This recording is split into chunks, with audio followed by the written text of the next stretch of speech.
Hi friends, welcome back to Swami's kitchen. நாம் நீ பார்க்க போகிற ரெசிபி கோதுமை மாவு ரவை தோசை. இட்லி மாவு தோசை மாவு இல்லாத நேரத்தில் நம்ம இதை அரை மணிக்கூருக்குள்ளே செய்து சாப்பிட்றலாம். பாருங்கள் இவ்வளவு டேஸ்டியாக நல்லா பஞ்சு போல் இருக்கும்.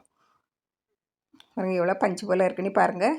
இதை நம்ம எப்படி செய்தலான்னு பார்த்துருவோம். இந்த தோசை சுடுறதுக்கு நான் 2 தக்காளி அரைச்சிக்குள்ளே ஜாமான், ஜீரகம், இஞ்சி, வெள்ளைப்பூண்டு, பச்சை மிளகாய், சின்ன உள்ளி, உப்பு, 2 டேபிள் ஸ்பூன் தேங்காய், 1 கப்பு ரவை, அரை கப்பு கோதுமை மாவு, இவ்வளோதான் எடுத்திருக்கேன்.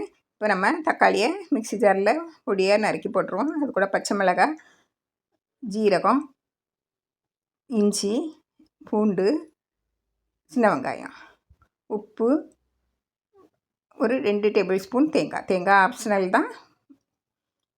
அதையும் போட்டால் கொஞ்சம் நல்லா டேஸ்ட்டாக இருக்கும். அதையும் போட்டு நல்லா நைஸாக அரைச்சி எடுத்துருங்க. எவ்வளோ நைஸாக அரைக்க முடியுமோ அவ்வளோ நைஸாக அரைச்சி எடுத்துருங்க. அரைச்சி எடுத்து ஒரு பாத்திரத்தில் மாற்றிடுவோம். இப்போ அதே மிக்ஸி ஜாரில் நான் 1 கப்பு ரவை, 200 மில்லி பிடிக்க கப்பில் தான் 1 கப்பு எடுத்திருக்கேன்.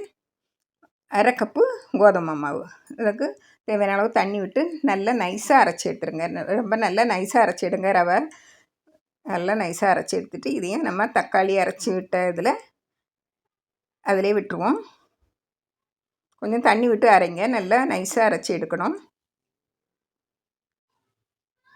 இது மிக்ஸி ஜாரை கழுவி அதில் தண்ணி விட்டுருங்க.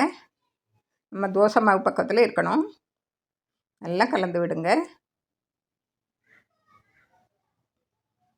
பாருங்கள் இதை இப்போ பாருங்கள் தோசை மாவு பக்கத்தில் இருக்கணும். இன்னும் கொஞ்சம் ஊறும். நம்ம அதுக்கு பிறகு வேணால் தண்ணி விட்டுக்கலாம். ரவை சேர்த்ததுனால இப்படி இருக்கட்டு நம்ம இதை மூடி போட்டு வச்சுருவோம். இப்போ உங்களுக்கு அரை மணிக்கூர் ஊறியாச்சுன்னா நீங்கள் பேக்கிங் சோடா போட வேண்டாம். உடனடியாக நம்ம சுடணுன்னா பேக்கிங் சோடா ஒரு 10 நிமிஷம் ஊற வச்சுட்டு பேக்கிங் சோடா கொஞ்சம் போட்டு நீங்கள் சுட்டு எடுத்துடலாம். நான் அரை மணிக்கூர் ஊற வச்சுருக்கேன், அதனால் பேக்கிங் சோடா போடலை. பாருங்கள் எவ்வளோ இதாக இருக்குது, நிறையா இருந்தாலே இருக்குது. இப்போ இதில் கருவேப்பிலை, மல்லிக்கீரையை பொடியை நறுக்கி போட்டு நல்லா கலந்து விட்டுருங்க. பாருங்கள் நான் அரை மணிக்கூர் வச்சுட்டு தான் சுடுவேன், அதனால் பேக்கிங் சோடா போடலை. உங்களுக்கு உடனே சுடுதுன்னா போட்டுக்கிடுங்க. இங்கே பேக்கிங் சோடா போட்டால் இதோட பஞ்சு போல் இருக்கும். பாருங்கள் தோசையாட்டு விட்டுருங்க.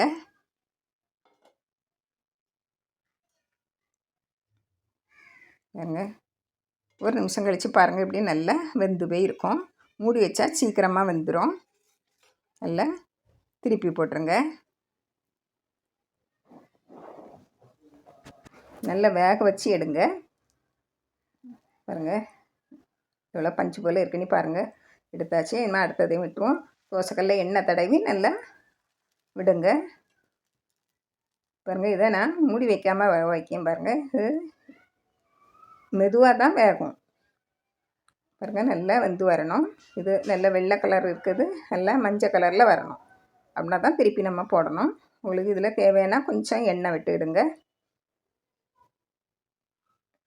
கொஞ்சமாக எண்ணெய் விடு, நல்லெண்ணெய் விடு. நீங்கள் உங்களுக்கு தேவையான அளவு எண்ணெய் விட்டுடுங்க. விடாட்டாலும் பரவாயில்ல. பாருங்கள் திருப்பி போட்டு நல்லா வேகட்டு. நல்லா வெந்த அப்புறம் எடுக்கணும். பாருங்கள் தோசை ரெடி ஆயிடுச்சு. இவ்வளோ மாவில் 3 பேர் நல்லா தாராளமாக சாப்பிடலாம். ரொம்ப ரொம்ப வாசனையான டேஸ்டியான டிஃபன் ரெசிபி இது. காலையில் நைட்டில் சாப்பிட்றதுக்கு ரொம்ப அருமையாக இருக்கும். பாருங்கள் ரொம்ப பஞ்சு போல் இருக்கும். இதே போல் நீங்களும் செய்து பாருங்கள். பாருங்கள் நான் எப்படி இது கூட தேங்காய் சட்னி ரொம்ப அட்டகாசமாக இருக்கும். ரொம்ப ரொம்ப டேஸ்ட்டாக இருக்கும் தேங்காய் சட்னி. பாருங்கள் ரொம்ப ரொம்ப டேஸ்டியாக இருக்குது.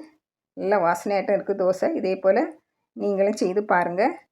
பிடிச்சிருந்தால் லைக் பண்ணுங்கள், ஷேர் பண்ணுங்கள், கமெண்ட்ஸ் பண்ணுங்கள், மறக்காமல் சப்ஸ்கிரைப் பண்ணுங்கள். தேங்க்யூ.